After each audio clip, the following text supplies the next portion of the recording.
இயேசுவை போல ஒரு தெய்வன் இல்லை. ஆமென், அல்லேலூயா. அவரை போல அவரை நேசிக்கிற ஒரு தெய்வம் இந்த உலகத்துல நீங்க எங்க பார்க்க முடியாது. எங்க தேடினாலும், எங்க ஓடினாலும், எங்க நாடுனாலும் உங்களுக்கு அது கிடைக்காத ஒரு அரிய ஒரு பொருள் அது. ஆமென், அல்லேலூயா.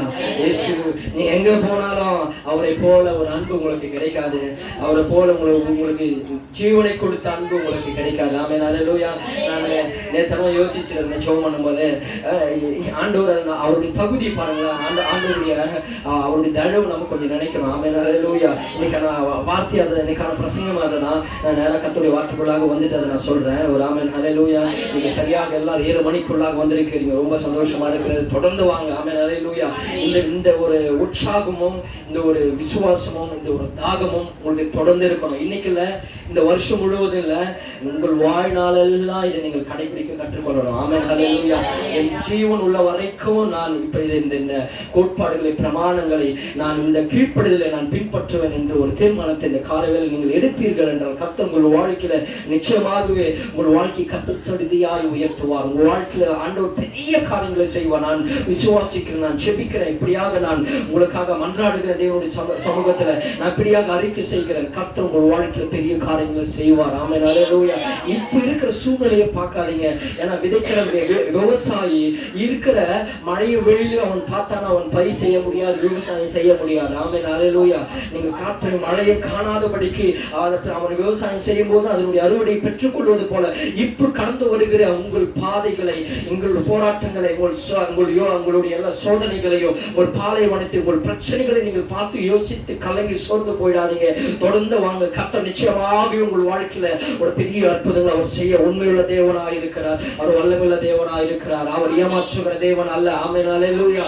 அவர் ஏமாற்ற வேண்டும் என்று நினைத்திருந்தால் அவர் நமக்காக அவர் உயிரை கொடுக்காம ஏமாற்றி இருக்கலாம். நம்ம பழைய ஏற்பாட்டில் தீர்க்கதரிசன புத்தகங்கள் என்ன சொல்லப்பட்டிருக்கிறது? நமக்காக இயேசு ஒரு பாலகன் பிறந்து அவர் நமக்காக மரித்து அவர் அடக்கம் பண்ணப்பட வேண்டும், அவர் 3ஆம் நாள் உயிர்த்தெழுந்த வேண்டும், அவர் ரத்தம் சிந்த வேண்டும் என்றுதான் தீர்மானமாய் தீர்க்கதரிசன புத்தகங்களில் வேதாகமத்தில் சொல்லப்பட்டிருக்கிறது. அப்படி அவர் ஏமாற்ற வேண்டும் என்றால் இயேசு கிறிஸ்து ஆண்டவருடைய சோமனர், ஆண்டவரே இந்த பாத்திரம், ஆண்டவரே இந்த போராட்டம், இந்த நெருக்கடி, இந்த மரணம் என்னை விட்டு நீங்க கூடுமானால் நீங்கபடி செய்யும், ஆகிலும் என் சித்தத்தின்படி அல்ல உம்முடைய சித்தத்தின்படி என்று சொன்னார். எதுக்காக சொல்ல வரனா, ஒருவேளை அவர் ஏமாற்ற வேண்டும் என்று நினைத்திருந்தால் அவர் மரிக்காமல் இருந்திருக்கலாம், ஏதோ ஒன்று நடந்திருக்கலாம். ஆனா அவர் சொல்லுகிற தேவன், அவர் சொல்லுகிற செய்கிற தேவன், வாக்கு மாறாத தேவன். அவர் மூச்சு, அவர் உயிரை எதில் இருக்கு? அவருடைய வார்த்தையில தான் இருக்கிறது. ஆமென், அல்லேலூயா. அவர் ஜீவனை கொடுப்பாரு தவிர அவர் வார்த்தை மாற மாட்டார். அவர் கைகளை தட்டிய ஆண்டவருக்கு, வார்த்தை மாறாத தேவனுக்கு, சர்வ வல்லமையுள்ளவர், வானமும் பூமியும் ஒடுங்கி போனதை வார்த்தைகள் ஒருபோதும் முடியாது என்று சொன்னார். ஓ ஹல்லேலூயா. உங்கள் வாக்குத்தத்தம் பண்ணினவர் உண்மையுள்ளவராக இருக்கிற சத்தியத்தை அறிவித்து சத்தியம் உடையவராக வேதத்தில் ஒரே ஒரு பாவமாய் போவதை பார்க்கிறோம். வானமும் பூமியை ஒடுங்கி போவது எளிதாக இருக்கும். வாக்கு பண்ணினவர் வாக்கு மாறினார். அவருடைய வாக்குத்தத்தங்கள் நிறைவேற்றுவார். ஆமென், அல்லேலூயா. இன்னைக்கு இந்த காலையில இந்த ஒரு வார்த்தை சொல்றேன், அவர் உயிரை விடுவார தவிர அவர் வார்த்தையை மாற்ற மாட்டார். ஆமென், அல்லேலூயா. அவரை நான் கடந்த 2-3 வாரத்துக்கு முன்னாடி சொன்ன ஒரு பச்சை ஒந்தியை போல நேரத்துக்கு தகுந்தாற் போல அது நிறத்தை மாற்றிக்கொள்கிறது போல, சரீரத்தை மாற்றிக்கொள்கிறது போல என் தேவன் நீ நல்லா இருக்கும் போது ஆண்டவர் உனக்கு ஒரு வாக்கியம், நீ பின்மாற்றத்துக்கோ இல்ல நீ கீழே சரிக்கு விழும்போது, நீ சேற்றில் விழும்போது, பாவத்தில் விழும்போது, ஆண்டவர்கிட்ட தூரும் போது அப்போ ஒரு வார்த்தையை சொல்வதற்கு அவர் பச்சை ஒந்தி அல்ல. ஆமென், அல்லேலூயா. அவர் நீ எந்த நிலையில் இருந்தாலும் அவர் வார்த்தை மாறாது, அவர் சொன்ன வார்த்தை மாறாது. அந்த தேவன் தான் இன்னைக்கு நீங்களும் நாங்களும் ஆராதிக்கிறோம். ஆமென், அல்லேலூயா. தொடர்ந்து வாங்க, கர்த்தர் உங்களை ஆசீர்வதிப்பார். அதுக்கடுத்து 2வது 7 மணிக்கு சரியாக வரீங்க, ரொம்ப சந்தோஷம். அதே போல நான் சொன்ன காரியத்தை மறந்து விடக்கூடாது. இந்த வருஷத்தின் முடிவுக்குள்ள ஒரு ஆத்மாவை நீங்கள் கர்த்தருக்கு என்று ஆதாயப்படுத்த வேண்டும். ஆமென், அல்லேலூயா. அந்த ஆத்மா எப்படின்னா ஏதோ ஒரு வாரம் கூட்டு போறதுல அவளை தொடர்ந்து நீங்க ஃபாலோ பண்ணணும், பின்பற்றணும். ஒரு ஆமென், அல்லேலூயா. புரியுது? அவங்க ஒரு தூர இடத்துல இருந்து வராங்கன்னா அவங்களுக்கு பஸ் ஃபேர் கொடுத்து நீங்க கூப்பிட்டுவாங்க. காணிக்கை போடலன்னா பரவாயில்ல. ஆமென், அல்லேலூயா. அப்படி உங்களால முடியலனாலும் கேளுங்க, நான் பஸ் ஃபேருக்கு நான் தரேன். அதை நீங்க தொடர்ந்து அவங்கள ஃபாலோ பண்ணி அவங்க குடும்பத்துக்காக செபிக்கணும், அவங்க பிள்ளைகளுக்காக செபிக்கணும். அவங்க என்ன போராட்டத்துக்காக எதற்காக அவர்கள் பிரயாசப்படுறாங்களோ அவங்களுக்காக தொடர்ந்து செபித்து தொடர்ந்து இந்த வருஷம் முடிவு வரைக்கும் அவங்களுக்கு கொண்டு வரணும். அதுக்கடுத்து நாம் ஒரு தீர்மானத்தை நான் சொல்லி இருக்கிறேன். கர்த்தருக்கு சித்தமானால் ஜனவரி 1ஆம் தேதி ஒரு காரியத்தை சொன்னேன். யாருக்காவது நினைவு இருக்கிறதா? என்ன சொன்னேன்? ஜனவரி 1ஆம் தேதி ஞானஸ்தான ஆராதனை நம்ம ஒழுங்குபடுத்தலாம் என்று நினைத்திருக்கிறோம். ஒரு ஆமென் அல்லேலூயா. அதுக்காக நீங்க தொடர்ந்து அவர்களை ஆண்டவருக்குள்ளாக நடத்தணும். இருக்கு கிட்டத்தட்ட ஒரு 4-5 மாதங்கள் தொடர்ந்து அவர்கள் ஆண்டவருக்குள்ளாக நடத்துங்க. ஞானஸ்தானம் எடுக்க விரும்புகிறவர்கள் நீங்கள் முன்கூட்டியே சொல்லும் போது அதுக்கான ஜெபத்தோடு நம்ம அந்த ஆராதனை ஞானஸ்தான ஆராதனை ஒழுங்குபடுத்தி அதை நம்ம கர்த்தருக்கென்று ஆண்டவருடைய பிள்ளைகளாய் நீங்கள் எப்படி வேதம் சொல்கிறது, நீங்க ஞானஸ்தானம் எடுக்கும் போது அவருடைய பிள்ளைகளாய் நம்ம மாற்றப்படுகிறோம். ஜலத்தினாலும் ஆவியினாலும் பிரவாவித்தால் பரலோகராஜ்யத்தில் பிரவேசிக்க முடியாது என்று சொல்லப்பட்டிருக்கிறது. நம்ம பரிசுத்த ஆவியையும் ஞானஸ்தானமும் நாம் பெற்றுக்கொள்ளவில்லை என்றால் நம்ம என்ன ஜெபம் பண்ணி என்ன விசுவாசமா இருந்தாலும் பரலோகராஜ்யத்தில் போக முடியாது என்று என்னுடைய வேதம் சொல்கிறது. ஒரு ஆமென் அல்லேலூயா. ஞானஸ்தானம் எடுக்காம யாரும் பரலோகம் போக முடியாது. அதுக்காக ஞானஸ்தானம் என்ற ஒரு கோட்பாடை தேவன் வேதத்தில் வைத்திருக்கிறார். ஒரு ஆமென் அல்லேலூயா. அப்ப தொடர்ந்து வாங்க, கர்த்தர் உங்களை ஆசீர்வதிப்பார், வழி நடத்துவார். தொடர்ந்து ஊழியத்திற்காக ஜெபம் பண்ணுங்க. கர்த்தர் பெரிய காரியங்களை செய்வார். நம்ம இன்றைக்கு நேரம் இல்ல, வார்த்தைக்குள்ளாக போகலாம். சங்கீதம் 23:5 எல்லாருக்கும் தெரிந்த ஒரு வசனம். எல்லாரும் மனப்பாடம் பண்ணி இருக்கிறீங்களா? சங்கீதம் 23:5 சொல்லுங்க. எல்லாரும் படிக்கலாமா? எல்லாரும் சேர்ந்து சொல்லலாமா? என் சத்துருக்களுக்கு முன்பாக நீர் எனக்கு ஒரு பந்தி ஆயத்தப்படுத்தி என் தலையை எண்ணெயினால் அபிஷேகம் பண்ணுகிறேன், என் பாத்திரம் நிரம்பி வழிகிறது. வராமே என்ற ஒரு தலைப்பு, என் பாத்திரம் நிரம்பி வழியும். வராமே என் பாத்திரம் சொல்லுங்க, என் பாத்திரம் நிரம்பி வழியும். வராமே ஹல்லேலூயா. உற்சாகம் குறைஞ்சிச்சு, நல்லா சத்தமா சொல்லணும். வராமே இன்னைக்கு சத்தமா இன்னைக்கு அவங்கள ஆர்ப்பரிப்போடு நீங்க இருக்கிற சொன்ன இன்னைக்கு 7வது நாள். இன்னைக்கு 6 நாள் துதிச்சிருக்கீங்க. தொடர்ந்து 6 நாள் சிலர் வந்து இங்க துதிச்சிருக்கீங்க அதே வாலயத்துல. 7வது நாள் நல்லா ஆர்ப்பரிப்போடு கர்த்தர் இன்னைக்கு ஒரு பெரிய காரியங்களை உங்க வாழ்க்கையில உங்க குடும்பத்துல ஊழியத்துல செய்யணும். வராமே ஹல்லேலூயா. ஹல்லேலூயா. என் பாத்திரம் நிரம்பி வழியும், எல்லா எரிமோ மதிலும் உடைந்து விழும், எல்லா செங்கரையும் கர்த்தர் பிடிப்பார், எல்லா யோர்தானும் பிரியும், எல்லா பாலைவனத்தையும் கர்த்தர் சோலைவனத்தையும் ஆண்டவர் வல்லமையாய் மகத்துவமாய் கர்த்தர் நடத்துவார். ஆமென் ஹல்லேலூயா. உங்களுடைய வனாந்தரம் வழிவழியாய் மாறும். நீங்க புத்து கொடுக்கிற வாழ்க்கையை கர்த்தர் கொடுப்பார். இதுவரைக்கும் வாழ்க்கையில பட்ட துன்பங்கள் துயரங்களுக்கு நிகராக கர்த்தர் சரி கட்டுவார். துணிக்கும் போது வாழ்க்கையில் அநேக அற்புதங்கள் நடக்கும். இன்னைக்கு துணிச்சா உங்களுடைய வாழ்க்கையில கர்த்தர் பெரிய காரியங்களை செய்வார். அந்த வாழ்க்கை ஒரு பெரிய மகத்துவங்களை செய்ய போகிறார். 7 நாள் 6 அந்த இஸ்ரவேல் ஜனங்கள் எரிகோ மலையை சுற்றி 6 நாள் துதித்து வந்தாங்க. 7வது நாள் 7 முறை துதித்து வரும்பொழுது ஆர்ப்பரிக்கும் போது ஆண்டவர் இயேசு சகல ஜனங்களே எல்லாரும் கை கொட்டி கம்பீர சத்தத்தோடு ஆர்ப்பரிங்கள் என்று சொல்லுவாரு. எரிகோ மலை இடிந்து விடுது. நீங்க சொல்லுங்க, 7 முறை சொல்லுங்க. ஹல்லேலூயா. சத்தங்களே ஹல்லேலூயா.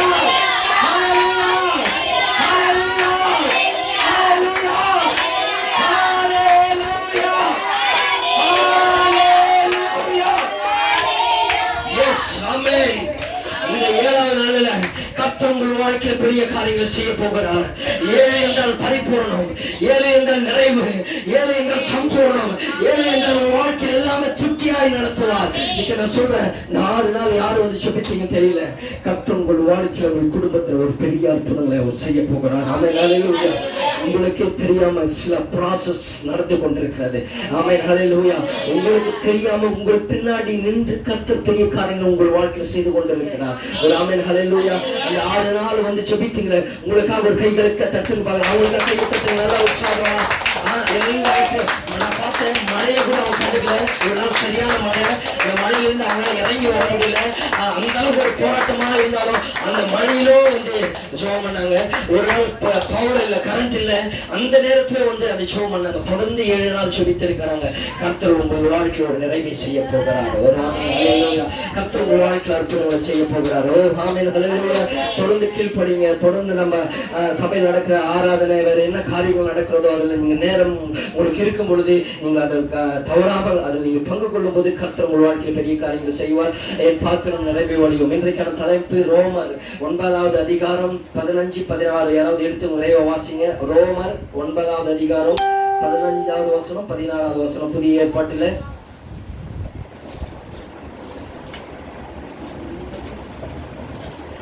ரோமர் 9வது அதிகாரம் 15, 16.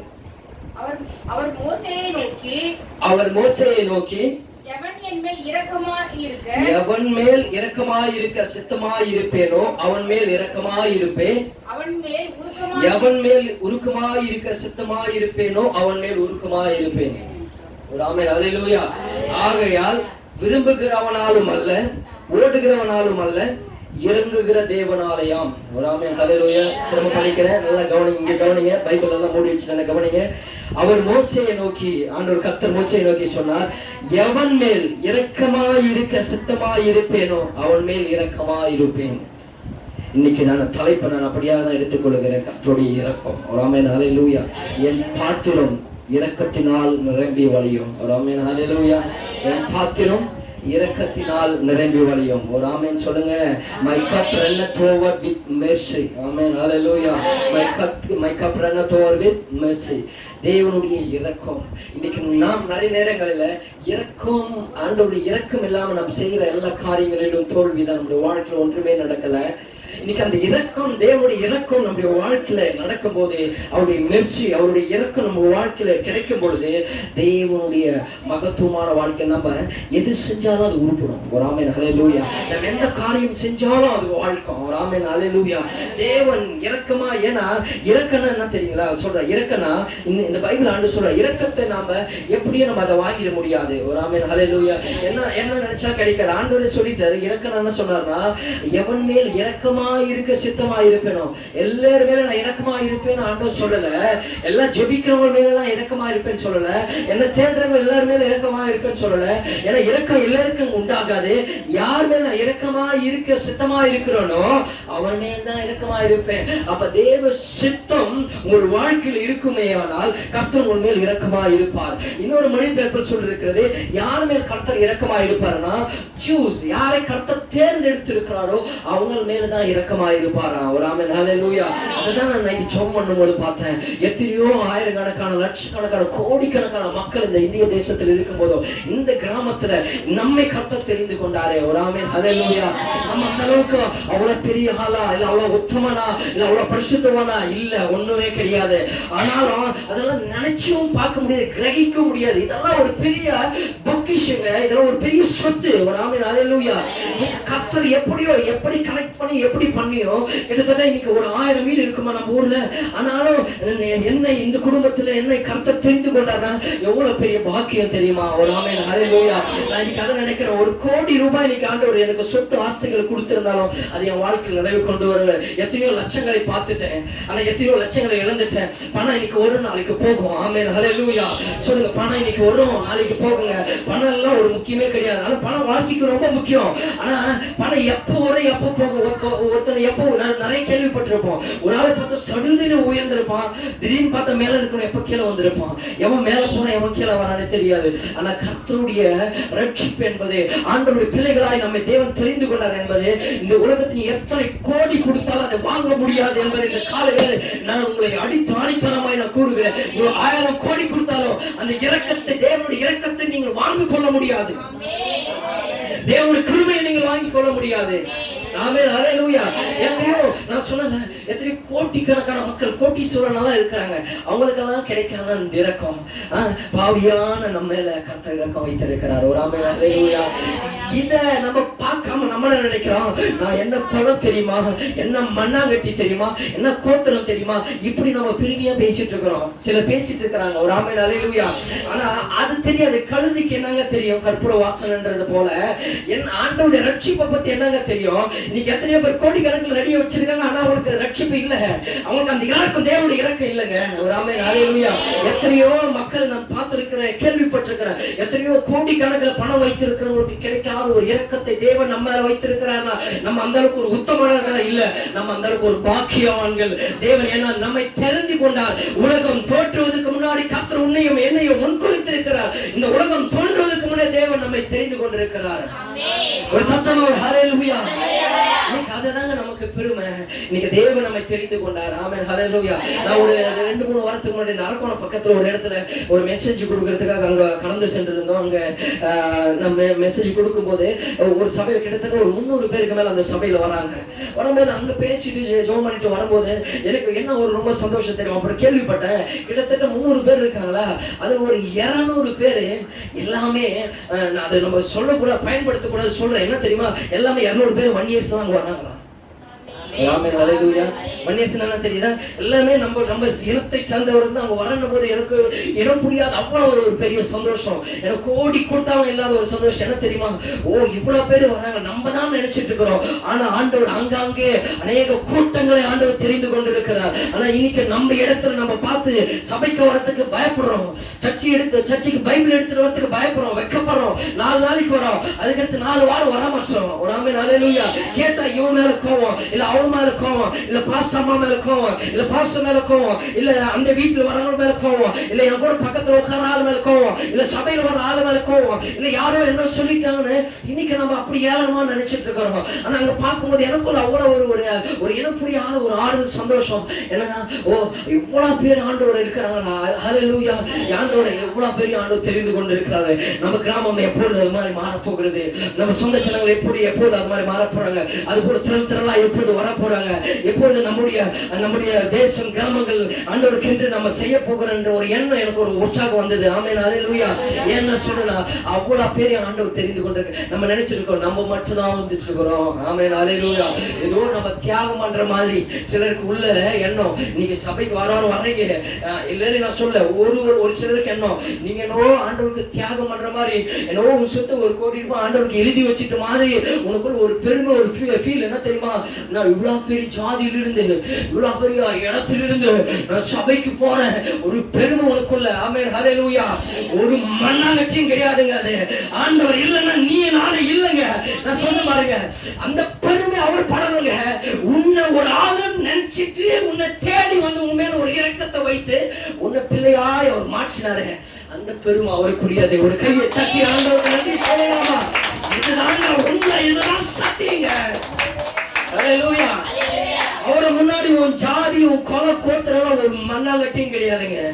உலகத்திலே உயர்ந்த ஜாதி தான் யூத குலம் சொல்லுவாங்க. அந்த யூத குலத்திலே பிறந்தவர். அவர் ஜாதியை ஸ்தாபிக்க வந்திருந்தார்னா யூதர்களுக்கு மட்டும் இயேசுவை பற்றி சொல்லிட்டு அவரு சுவிசேஷத்தை சொல்லிட்டு யூதர்களுக்கு மட்டும் அவர் தேவனா இருந்திருப்பார். ஏனிக்கு பட்டி தொட்டி எங்க உலகம் முழுவதிலும் ஆண்டவர் அவரை பற்றி சொல்றாரா? அவர் ஜாதியை பரப்ப வரல, ஜாதியை போதிக்க வரல, மதத்தை போதிக்க வரல, மதத்தை பரப்ப வரல. அவர் பிள்ளைகளா எல்லாரையும் பார்க்கிறாரு. எல்லா ஜனங்களையும் பிள்ளைகளாக வேண்டும். ஒரு ஆத்மா நரகத்திற்கு போகக்கூடாது என்பதற்காக நான் ரத்தம் சிந்தினேன் என்று தேவன் பார்க்கிறார். ஆமென் ஹல்லேலூயா. மோஸ்ட்லி அதுக்கு இல்லைன்னு நினைக்கிறேன். ஒருவேளை உங்களுக்குள்ள அந்த எண்ணம் ஒருவேளை உறுத்திட்டு இருந்து குத்திட்டு இருந்ததுன்னா இன்னைக்கு அதை தூக்கி போடுங்க. ஆண்டவர்கிட்ட மன்னிப்பு கேளுங்க. முழுங்கால் படிட்டு ஆண்டவர்கிட்ட முடிக்கும் போது மன்னிப்பு கேளுங்க. ஆண்டவரே, அப்படி நான் நினைச்சது தப்பு தான் ஆண்டவரே. தகுதியில்லாத என்னை நீங்க தேடி வந்து இருக்கிறீங்க. என் குல கோத்திரம் ஒரு முக்கியம் கிடையாது.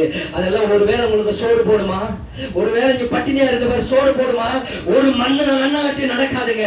ஆனா ஆண்டவர் உனக்காக உயிரை கொடுத்திருக்கிறார். கல்வாரி சிலுவை கடைசி சொட்டு ரத்தம் சிந்த சிலுவை உனக்காக எனக்காக ஜீவனை கொடுத்த ஒரே தேவன் ஆண்டவராக இயேசு கிறிஸ்து மட்டுமே. அந்த தேவனை நான் ஆராதிக்கிறேன். அந்த தேவனை குறித்து தான் இன்னைக்கு இந்த காலையில சொல்லுகிறேன். யாரோ என்ன குறித்து உன்னை குறித்து பேசினாலும் இயேசுவை குறித்து நீ விட்டு விடாதீர்கள். ஆமென் ஹல்லேலூயா. ஹல்லேலூயா. அதனால யோசிக்க தேவை. எதுக்காக அதை சொல்றேன்னா, எத்தனையோ ஆயிரக்கணக்கான மக்கள் இன்னைக்கு பெருகிட்டு வராங்க. நம்ம தான் இருக்கிறோம்னு நீங்க நினைக்காதீங்க, சோர்ந்து போகாதீங்க, பயப்படாதீங்க.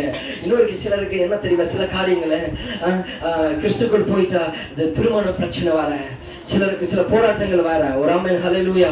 ஆண்டவர் எல்லாமே நடத்துவார். நீ விரும்புகிறபடியே சில காரியங்கள் சொல்ல நான் விரும்பல, ஆனா நீங்கள் புரிந்து கொள்ள வேண்டும். நீங்கள் விரும்புகிறபடியே உங்கள் வாழ்க்கைக்கு தேவையானதை கர்த்தர் செய்வார். ஆண்டவர் ஒருபோது உன்னை வெட்கப்பட விட மாட்டார். ஆண்டவர் குனிந்த தலையை உயர்த்துகிற தேவன். நீ ஆண்டவரை ஏற்றுக்கொண்டு போய் உன் தலையை குனிய பண்ணுவாரா? ஒரு ஆமென் சொல்லுங்க. ஹல்லேலூயா. உன் தலையை குனிய பண்ணுவாரா? குனிய பண்ண மாட்டார். ஆண்டவர் உன் பிள்ளை ஒருவேளை இன்னைக்கு உதவாம இருக்கலாம். ஒருவேளை உன் பிள்ளை ஏதோ உதாரித்தனமா இருக்கலாம், இல்ல ஒரு காதலிலோ எங்க விழுந்திருக்கலாம். ஆனா நீ ஆண்டவரை தேடி வரும்போது, ஆண்டவரை தேடும் பொழுது உன் பிள்ளையை கர்த்தர் பொக்கிஷமாய் மாற்றுவார். ஒரு ஆமென் ஹல்லேலூயா. உன் பிள்ளையை கர்த்தர் அழகான பிள்ளையாய் மாற்றுவார். ஒரு ஆமென் ஹல்லேலூயா. அப்போ தேவ சித்தம், ஆண்டவர் தேவ சித்தம் இருந்தால் தான் இரக்கத்தை பெற்றுக்கொள்ள முடியும். ரெண்டாவது, தேவன் யாரை தேர்ந்தெடுக்கிறாரோ அவங்களை மட்டும்தான் அவர் இரக்கத்தை கொடுப்பாரு. சும்மா அப்படியே ரோட்ல வரவங்களுக்கெல்லாம் கொடுத்துட மாட்டாரு. அப்படி கொடுத்துட்டு இருந்தா இன்னைக்கு இந்தியா தேசத்தில் கிட்டத்தட்ட 130 140 கோடி மக்கள் இருக்காங்க இந்தியாவில். அப்படி ஆண்டவர் கொடுத்து வாரி கொடுத்து இருந்தாருன்னா இன்னைக்கு 140 கோடி மக்களும் கிறிஸ்தவர்களா இருக்கணுமே, ஆண்டவருடைய பிள்ளைகளா இருக்கணுமே. 140 கோடி மக்களும் இரக்கம் பெற்றிருந்தால் இன்னைக்கு எல்லாரும் தேவனை ஆராதிச்சிருப்பாங்களே. அல்லேலூயா. நான் சொல்றது இல்லைங்களா? ஆண்டவர் எல்லாரும் மேல இரக்கம் இல்லைங்க. அதான் பைபிள் சொல்லுது. அவர் சொன்னார், பெரிய நெஞ்சை நிமித்து கொண்டு சொன்னார், எவன் மேல் இரக்கமாய் இருக்க சித்தமாய் இருப்பேனோ, எவன் மேல் இரக்கமாய் இருக்க நான் தேர்ந்தெடுத்து இருக்கிறேனோ. ஒரு மொழிபெயர்ப்பு சொல்லுது. இன்னொரு மொழிபெயர்ப்பு, எவன் மேல் இரக்கமாய் இருக்க நான் விரும்புகிறேனோ அவன் மேல் தான் இரக்கமாய் இருப்பேன். ஒரு ஆமென். அல்லேலூயா. இப்ப சந்தோஷமாய் சொல்லுங்களேன், 140 கோடியில நான் ஒரு விசேஷத்தால் சொல்லுங்க. ஆமென். அல்லேலூயா. அல்லேலூயா. நீங்க பெரியாதாங்க. இந்த 140 கோடியில் எத்தனையோ லட்சாதிபதி, கோட்டீஸ்வரர்கள், அரசியல் பிரமுகர்கள், அரசியல்வாதிகள், உயர்ந்த பதவிகளில் இருக்கிறவர்கள், IAS IPS officer, CM PM எல்லாரும் இருந்தாலும் கர்த்தர் இந்த பாபர மக்களை உன்னை என்னையும் தேடி வந்தார். இயேசு, நான் பாக்கியவான், நான் இரக்கம் பெற்றிருக்கிறேன், அதனால தான் இங்க வந்திருக்கிறேன். இப்ப சொல்லுங்க, இரக்கம் மேல இருக்கிறதா? தேவ இரக்கம் மேல இருக்க. நான் ஒரே ஒரு வார்த்தையை சொல்லுவேன், தேவ இரக்கம் மேல இருக்கிறதுனால தான் கர்த்தர் உன்னை இங்க கொண்டு வந்தார். தேவ இரக்கம் மேல இருக்கிறதுனால தான் நீ 4 வாரம் வந்துட்டு போயிட்டாலும் ஆண்டவர் கொண்டு வந்தாரு. ஆனா திரும்பவும் நீ ஆண்டவர் விட்டு தூரம் போயிட்டு இருந்தா அது உன் வாழ்க்கையில அது நன்மையா இருக்காது. என்னைக்கு பிசாசை பார்த்துட்டே இருப்பான், சான்ஸை பார்த்து தூக்கிட்டான ஒன்றும் பண்ண முடியாது.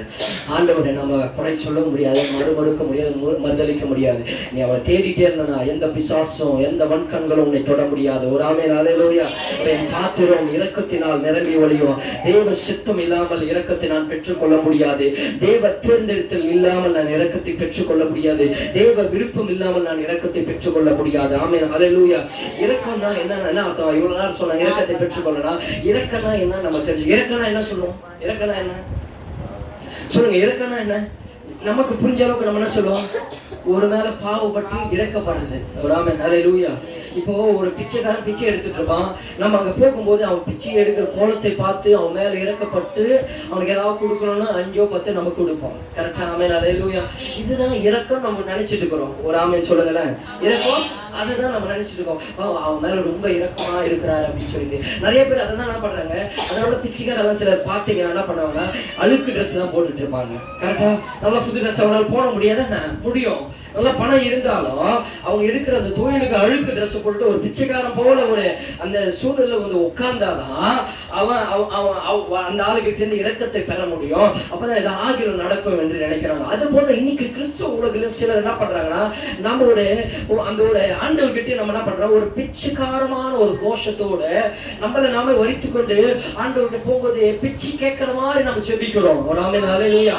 ஆண்டவர்கிட்ட எப்படி கேட்கிறோம்? பிச்சை கேட்கிற மாதிரி நம்ம செபித்து ஆண்டவர் ஏதாவது செய்வாரா, ரொம்ப நம்மளை வருத்தி கொண்டு, இல்ல நம்மளை சாப்பிடாம, இல்ல நம்மளை தாழ்த்து கொண்டு ரொம்ப ஒரு இரக்கம், ஆண்டவர்கிட்ட இரக்கம் பெறணும் அப்படின்ற மாதிரி சில எண்ணங்கள் நம்ம கிறிஸ்துவ உலகத்தில் இருக்கிறது. ஒரு ஆமென் சொல்லுங்க. அல்லேலூயா. சிலர் என்ன பண்றாங்க, எந்த மனுஷன்கிட்டாவது ஒரு இரக்கத்தை பெற வேண்டும் என்பதற்காக என்ன செய்யறாங்கன்னா, அந்த மனுஷன்கிட்ட போகும்போது ரொம்ப தாழ்மையா ஒன்றும் இல்லாத போல, கொஞ்சம் அழுக்கான ட்ரெஸ் போட்டுட்டு, வீட்டுல நல்லா இருந்தாலும் ட்ரெஸ் அழுக்கான ட்ரெஸ் போட்டுட்டு ஒண்ணுமே இல்லாத போல ரொம்ப கஷ்டத்தோட போயிற மாதிரி ரொம்ப ஒரு கோரமா போயிட்டு அப்பாவி போல ஒரு முகத்தை வச்சுக்கிட்டு அவர் விட்டு போய் எப்படியாவது அந்த மனுஷன் நமக்கு இரக்கம் செய்வான், நம்ம வாழ்க்கை எப்படியாவது மாற்றுவான், ஏதாவது உதவி செய்வானா ஒரு எண்ணத்தோடு அந்த ஒரு சிந்தனையோடு இன்னைக்கு நிறைய பேர் வாழ்ந்து கொண்டிருக்கிறார்கள். அவங்க வாழ்க்கையில் அதெல்லாம் ஒன்றைக்கும் உருப்படாது. அவங்க வாழ்க்கையில் ஒரு மாற்றம் வராது. ஆனா சொல்றேன், நீங்க என்னைக்கு தேவனுடைய இரக்கத்தை பெறுகிறீர்களோ அன்னைக்கு எல்லா மனுஷனோட தயவுனை தேடி வரும். ஆமென். அல்லேலூயா. எவங்கிட்ட போய் நீ குனிஞ்சிட்டு நின்றுகிட்டு ஏதாவது செய்வாங்க, வாழ்க்கை ஏதாவது நடக்குமான்னு ஏங்கி நிற்கிற அவர்கள உன் வாழ்க்கையில தேவையில்லை. கர்த்தருடைய இரக்கம் மேல உன் தலை மேல இருந்துச்சுன்னா உன்னை தேடி வர வேண்டியது உன்னை தேடி வரும். எந்த மனுஷனை கொண்டு கர்த்தர் உன்னை உயர்த்தணும்னு நினைக்கிறார், கர்த்தர் நிச்சயமாக உயர்த்துவார். சில நேரங்களில் ஆண்டவர் உனக்கு அற்புதங்களை செய்வார். சில நேரங்களில் மனுஷர்களை கொண்டு தேவன் உன் வாழ்க்கையில் ஒரு அற்புதங்களை செய்வார். ஆமென். அல்லேலூயா. சில நேரம் தேவனே வந்து உனக்கு நின்றுட்டு வந்து நான் உனக்கு செய்யறவாமான்னு சொல்ல மாட்டாங்க. ஒரு ஆமென். அல்லேலூயா. ஒரு ஆபத்தான ஒரு சூழ்நிலை, எங்கோ ஒரு இடத்துக்கு போனோம், நம்ம ஒரு இடத்துல நின்றுட்டு இருக்கிறோம், பஸ் இல்லை நம்ம போயிட்டு இந்த காரோ பஸ்ஸோ இல்லை பைக்கோ பஞ்சர் ஆயிடுச்சு, கரெக்டான நேரத்துக்கு அங்கே போனோம் நின்றுட்டு இருக்கும் போது அந்த நேரத்துல ஆண்டவர் இயேசுவே வந்து இந்த தேவதூதர்கள் வந்து உன்னை தூக்கிட்டு போயிட்டு அங்கே விடுவாங்களா? இல்ல. ஏதாவது ஒரு வாகனத்தை ஆண்டவர் ஏற்படுத்துவார். ஏதாவது ஒரு காரோ ஒரு பைக்கோ ஏதாவது வரும், உன்னை கொண்டு போய் சேர்க்க வேண்டிய இடத்தில் சேர்ப்பார். இதுதான் தேவனுடைய இரக்கம். ஆமென், ஹல்லேலூயா. தேவன் சில நேரங்களில் அவரே செய்வார். சில நேரங்களில் பல நேரங்களில் யார் மூலியமா, எந்த மனுஷன் மூலியமா தான் கர்த்தர் உனக்கு அற்புதங்களையும் அதிசயங்களை செய்வார். ஒரு ஆமென், ஹல்லேலூயா. அதனால நான் சொல்றேன், அந்த மனுஷனை சார்ந்து வாழக்கூட எலியா என்ற ஒரு மனுஷன் இருந்தா, அவன் சாப்பாட்டு இல்லாம ரொம்ப அந்த பஞ்ச காலத்துல அவன் பட்டினியா இருக்கும்போது ஆண்டவர் சொன்னார், நீ என்ன சொல்ற, அந்த அந்த ஆற்று பக்கம் போ, கேரித்து ஆற்று கரையில போ, அங்க நான் உன்னை போஷிப்பேன் சொன்னார். ஆமென், ஹல்லேலூயா. எங்கயாவது ஊருக்குள்ள போ, இல்ல ராஜா இருக்கிற இடத்துல போ, அங்க நான் உன்னை போஷிப்பேன் என்று ஆண்டவர் சொல்லவில்லை. ஆமென், ஹல்லேலூயா. அப்படி சொல்லியிருந்தாலும் அவனுக்கு நம்பிக்கை வந்திருக்கும், ஊர்ல யாராவது நமக்கு சாப்பாடு போடுவாங்க, ராஜா வீட்டுல போட்டா ஏதாவது சாப்பாடு நடக்கும். ஆனா ஆண்டவர் சொல்ற, ஆத்துக்கு போற, ஆத்துல போனா என்ன நடக்கும்? ஆத்துல போனா என்ன நடக்கும்? அங்க ஒண்ணுமே நடக்காது. ஆத்துல தண்ணி தான் கிடைக்கும், தண்ணி ஓடிட்டு இருக்குது, அவ்வளவுதான், தண்ணி தான் கிடைக்கும். ஆத்துல வேற என்ன கிடைக்குங்க? ஒண்ணுமே கிடைக்காது. ஆனா ஆண்டவர் சொல்றா, நான் சொல்றதை நீ செய், நீ கேட்டு ஆற்று கிடைக்க போ, உன்னை நான் போஷிப்பேன். ஒரு ஆமென், ஹல்லேலூயா. சொன்ன உடனே என்ன நடந்துச்சுன்னா, ஆண்டவர் அவன் போயிட்டு ரொம்ப டயர்டா இருந்துச்சு, பசிக்கிறமா இருந்துச்சு, படுத்த திடீர்னு பண்ற காக்கான்னு ஒரு காக்கா கத்திட்டு வருது. ஒரு ஆமென், ஹல்லேலூயா. ஏன்னா நம்மளை சுத்தியே காக்கா கத்துறதுன்னு கண் முழிச்சு பார்க்கணும். பார்த்த உடனே காக்கா சுட சுட அப்பா எடுத்துட்டு வந்து கொடுக்குது. ஒரு ஆமென், ஹல்லேலூயா. சாப்பாடு சுட அப்பத்தை கொடுக்குது. வாங்கி கையில் பிடிக்கிறோம், அப்படியே சுடுது கையெல்லாம். எடுத்துட்டு வந்து கொடுத்த உடனே அதை சாப்பிடலாம். அப்புறம் திரும்ப காக்கா வெயிட் பண்ண, பொறுமையா சாப்பிடுன்னு காக்கா சொல்லிட்டு திரும்ப போயிட்டு என்ன பண்ணுது, மீன் எடுத்துட்டு வருது. ஒரு ஆமென், ஹல்லேலூயா. சுட மீன் நல்லா சாப்பிடுறாரு. சாப்பிட்டு நல்லா வயிறு ஃபுல்லா ஆன பிறகு காக்கா கேட்குது, போதுமான, ஐயோ போதும், இதுக்கு மேல வேணாம், எனக்கு ராஜா விருந்து போல இருக்கிறது அப்படின்னு சொல்லி சாப்பிட்டுட்டு என்ன பண்ற, தண்ணி குடிக்குது. பக்கத்துல இருக்கிற ஆத்து தண்ணியை குடிக்கிறாரு. ஒரு ஆமென், ஹல்லேலூயா. தண்ணி குடிச்சு அங்கேயே படுக்கிறாரு. இதுதாங்க சில நேரத்துல ஆண்டவர் ஆத்துக்கு போன்றாரு, அவனை ஒண்ணுமே இல்லாத இடத்துக்கு போன்றாரு. அங்க ஒண்ணுமே இல்லைன்னு உனக்கு தெரியும், ஆனா ஒரு நோக்கத்தையும் ஒரு திட்டத்தையும் தேவன் அங்க வைத்திருக்கிறார். ஒரு ஆமென் சொல்லுங்க, ஹல்லேலூயா. ஆனா ஆண்டவர் போக சொல்ற, ஏதாவது ஒரு காரியம் அங்க இருக்கிறது. அவன் போனா சாப்பாடு, ஆண்டவர் வேற எங்காவது மலைக்கு போக சொல்லியிருந்தானா, அங்க ஆண்டவர் தேன் கொடுத்துருக்கான். தேன் கொடுத்துட்டு தண்ணி என்ன பண்ணுவான்? இல்ல அங்க ஆகாரத்தை கொடுத்திருந்தா இதை ஒரு சாப்பிட்டா தண்ணிக்கு என்ன பண்ணுவான்? தண்ணி இல்லாம மனுஷன் உயிர் வாழ முடியுமா? அதுல ஆண்டவர் வாழ்க்கை ஏதாவது ஒரு சோதனைகளை அனுமதிக்கிறார்னா, ஏதோ இன்னைக்கு நீ பாலைவனத்துல ஓடிக்கொண்டிருக்கிறா, ஏதோ வாழ்க்கை இன்னைக்கு ஒரு ரொம்ப வேதனையான பாதையில் நீ போய்கொண்டிருக்கிறான், கர்த்தர் அடுத்துக்கு பின்னாடி உன் வாழ்க்கை ஒரு செழிப்பான சோலைவனத்தையும் ஒரு வாழ்வழியும் கர்த்தர் உனக்கு வைத்திருக்கிறார் என்பது எந்த ஒரு சந்தேகமும் கிடையாது. நீ சைலண்ட் ஆண்டவர்கிட்ட கேட்காம அந்த சோதனையை அனுபவித்து, அந்த பாடுகளை அனுபவித்து, அந்த போராட்டத்தை உபத்திரத்தை அனுபவித்து நீ காலம் முன்னெடுத்து வைத்து, இயேசு ராஜா முன் செல்கிறார், நான் அவர் பின்னர் போகிறேன், இயேசு எனக்கு முன்னே, சிலுவை எனக்கு முன்னே, இந்த உலகம் எனக்கு பின்னே என்று நீ முன்னாடி வைத்துட்டு போராச்சா போ, முன்னாடி போயிட்டே இரு. வாழ்க்கையை கர்த்தர் பார்த்துக் கொள்ளுவார். உன்னை ஒருபோது வெட்கப்பட விட மாட்டார். அந்த தேசத்துல எல்லாருக்குமே சாப்பாடு இல்ல, பஞ்சம், எல்லாம் சாகுறாங்க சாப்பாடு இல்லாம.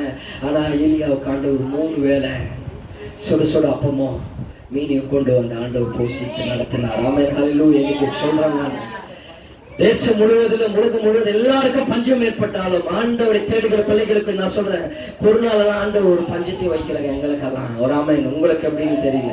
ஒரு ஆமென், ஹல்லேலூயா.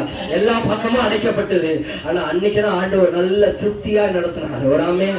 அந்த அன்னைக்கு கொரோனாலதான் அந்த அளவுக்கு நல்ல ஆகாரம், எத்தனையோ ஜனங்களுக்கு எடுத்து ஆகாரத்தை கொடுத்தோம், அரிசி பருப்பெல்லாம் கொடுத்தோம். எதுக்கு சொல்றேன்னா, அப்பதான் ஆண்டவர் திருப்தியா போஷித்து நடத்தினார். இருக்கும்போது கொடுக்கறது இல்லைங்க, இல்லாத போது நடக்கிறதா நமக்கு தெரியும். ஆமென், ஹல்லேலூயா. இன்னைக்கு இந்த காலையில உங்களை பார்த்து சொல்றேன், ஆண்டவர் உங்களுக்கு திருப்தியாய் நடத்துவார். எதுக்கு சொல்ல வந்தனா, இவர் என்ன பண்ணாருன்னா, நல்லா சாப்பிட்ட உடனே, நல்லா பண்ண உடனே திடீர்னு ஒரு நாள் ஆச்சுன்னா காக்கா வர லேட் ஆயிடுச்சு.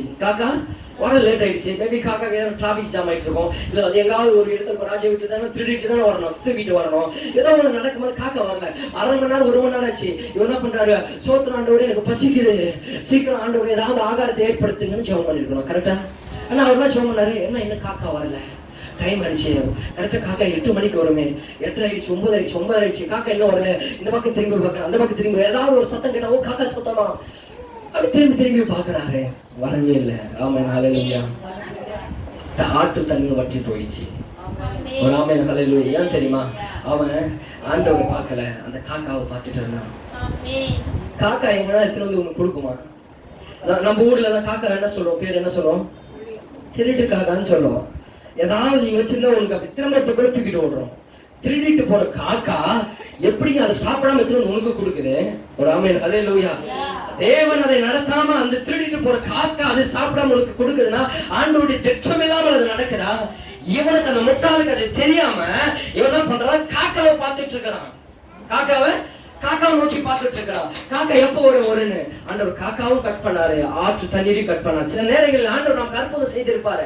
ஆனா நம்ம என்ன பண்ணோம்? அந்த அற்புதத்தை தான் எப்ப எதுக்கு சொல்லுவோம்னா, ஏதாவது ஒரு மனுஷன் நமக்கு உதவி செய்திருப்பாங்க. ஏதோ ஒரு ஆபத்து காலத்திலோ ஏதோ ஒரு காரியத்திலோ ஆண்டவருடைய இரக்கத்தினால அவங்க நமக்கு உதவி செய்திருப்பாங்க. ரெண்டாவது ஏதாவது ஒரு பிரச்சனை வரும்போது அந்த மனுஷனுடைய வாயை நம்ம இங்க பாருங்க, அங்க வேடிக்கை பார்க்க வேண்டிய ஒண்ணும் கிடையாது. அங்க எதுவும் மேஜிக்கெல்லாம் எதுவும் பண்ணல, எல்லாம் இங்கே பாருங்க. ஆமென் ஹல்லேலூயா.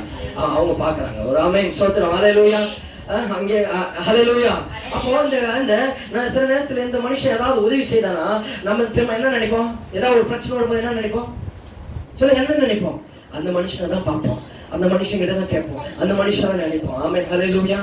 ஆனா ஆண்டவரை பார்க்கறது இல்லை. அதனால இன்னைக்கு நம்முடைய வாழ்க்கையில ஏன் அற்புதங்கள் அதிசயங்கள் அடையாளங்கள் நடக்கல, ஆசீர்வாதம் கிடைக்கலன்னா நம்ம மனுஷனை பார்த்திருக்கோம் தவிர தேவனை பார்க்கறது இல்லை.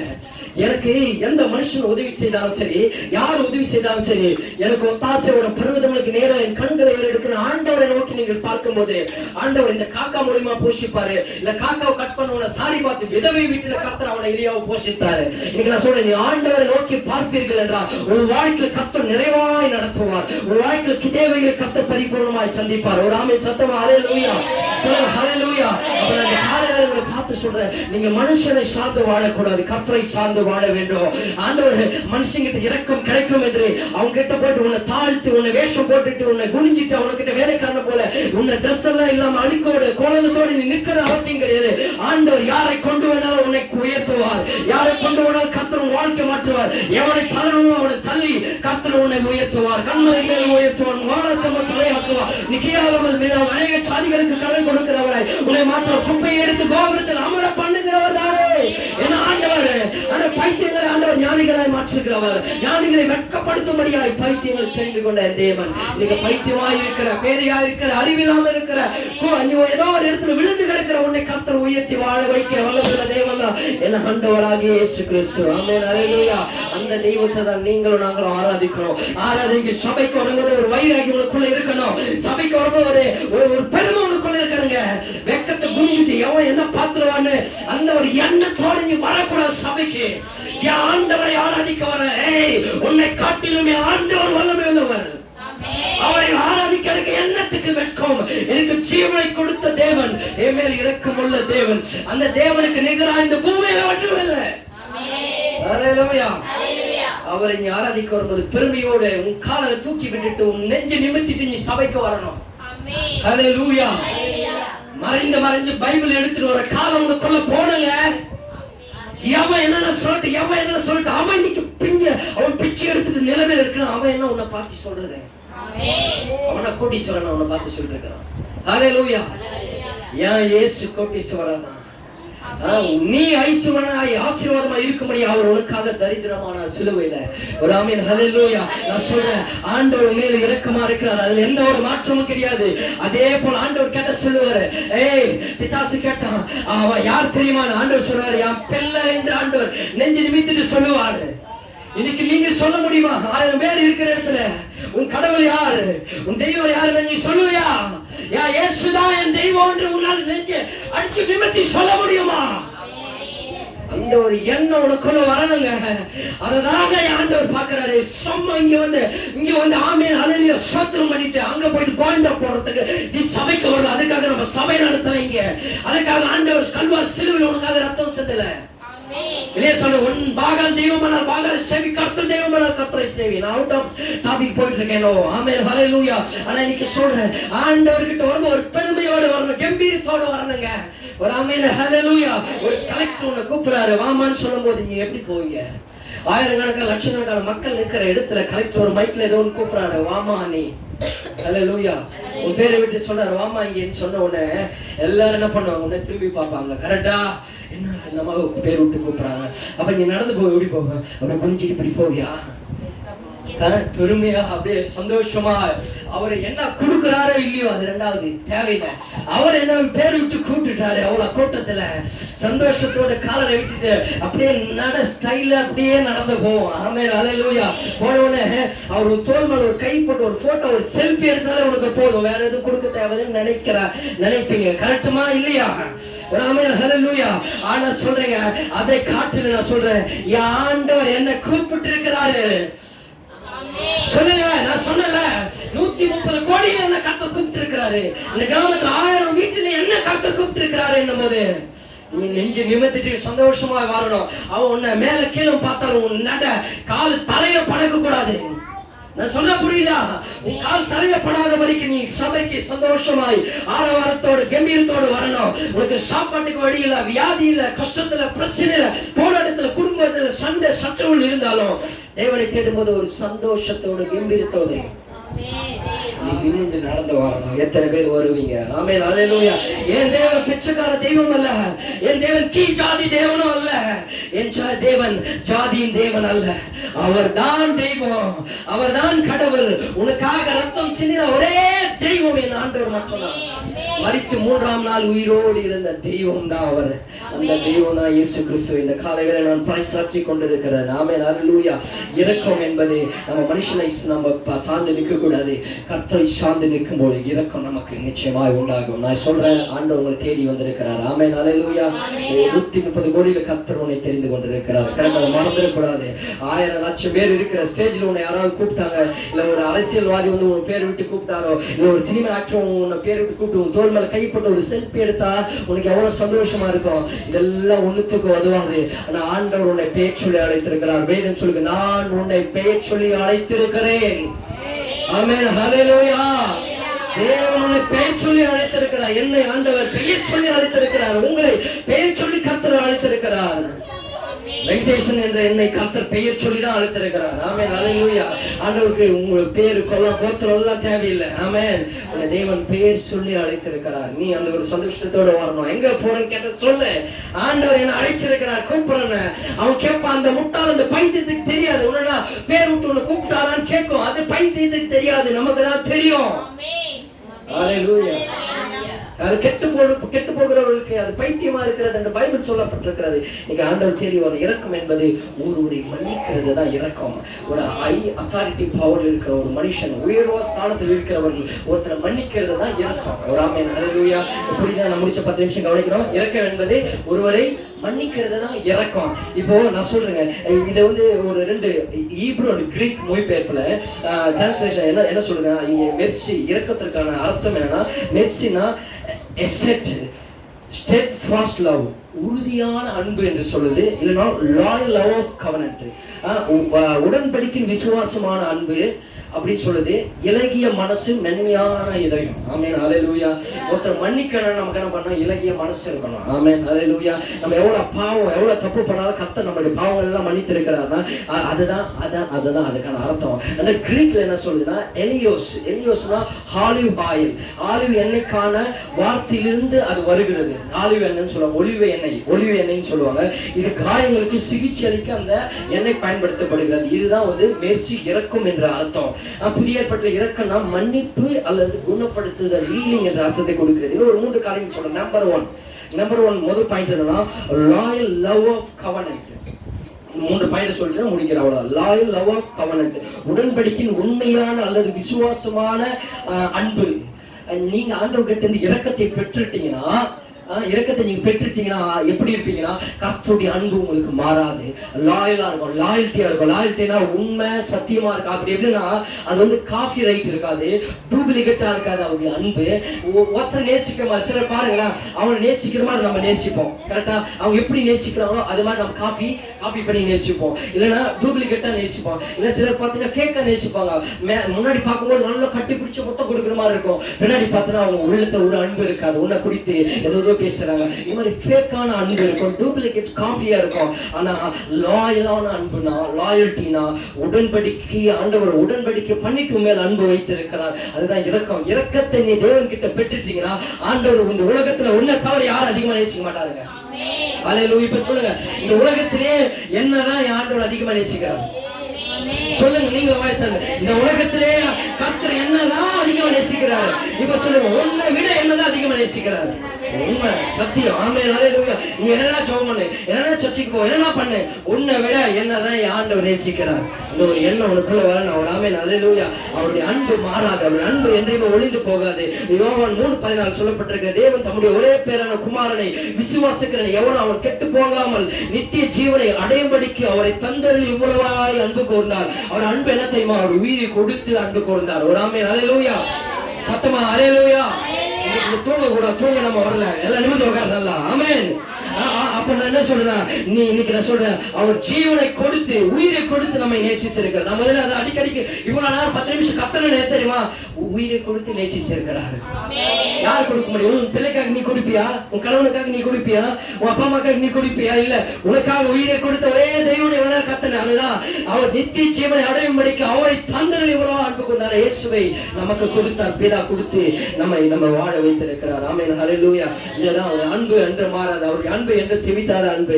ஒரு உதாரணம் ரொம்ப நாளுக்கு முன்னாடி சொன்ன, இப்ப நான் சொல்றேன், அதை கவனிங்க. ஒரு தாய் என்ன பண்ணாரு, ஒரு தாய் ஒரு பிள்ளை, 2 பேர் இருந்தாங்க. அப்பா கிடையாது, இறந்துட்டாங்க. அந்த அம்மா விதவை.